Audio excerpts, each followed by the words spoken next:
Привіт, кулінари і кулінарочки!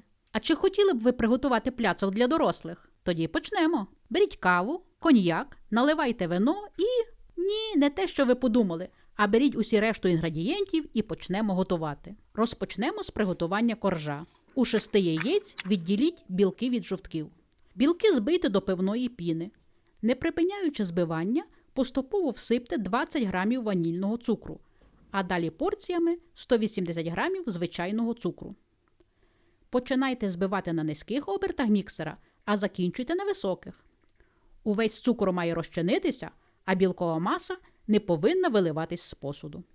Вмішайте 70 грамів сухого меленого маку, 1 чайну ложку розпушувача і перемішайте, але не міксером, а акуратно лопаткою, не порушуючи повітряність маси.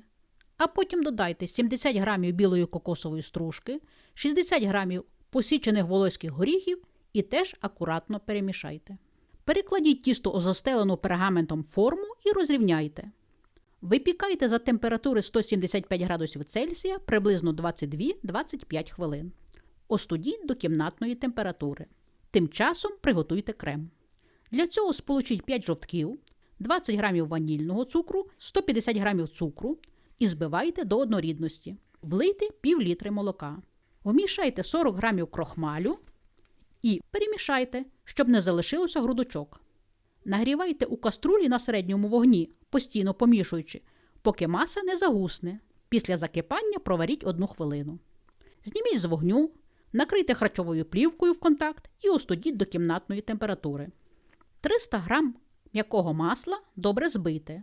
На це піде приблизно 5 хвилин. По столовій ложці додавайте заварену масу і збивайте приблизно 15 секунд після кожного додавання. Аж поки уся маса не закінчиться. Крем виходить дуже ніжним. Розділіть його на 4 частини. Викладіть корж у форму. Згори викладіть 1 частину крему і розрівняйте. 150 мл міцної солодкої кави перемішайте з 30 мл коньяку. Опустіть 1 крекер на 1-2 секунди у цю рідину і відразу викладіть на крем. Діючи аналогічним чином, накрийте крекером увесь шар крему. На 1 шар крему вам знадобиться приблизно 36 штук крекеру. Викладіть згори на крекер другу частину крему і розрівняйте. Продовжуйте чергувати шари крекеру і крему ще 2 рази.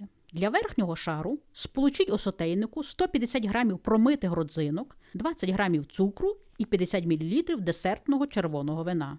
Проваріть усе разом 4-5 хвилин. Залишіть до остигання і відділіть родзинки від залишків вина, якщо такі будуть. Рівномірно розкладіть родзинки на кремі, аж поки вони не закінчаться.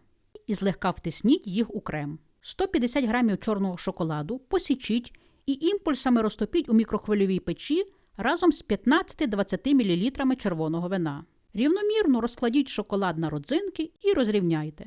Накрийте форму харчовою плівкою і відправте у холодильник на 12 годин. Вага пляцка 2 кг 200 г. Висота у формі вказаного розміру 6 см.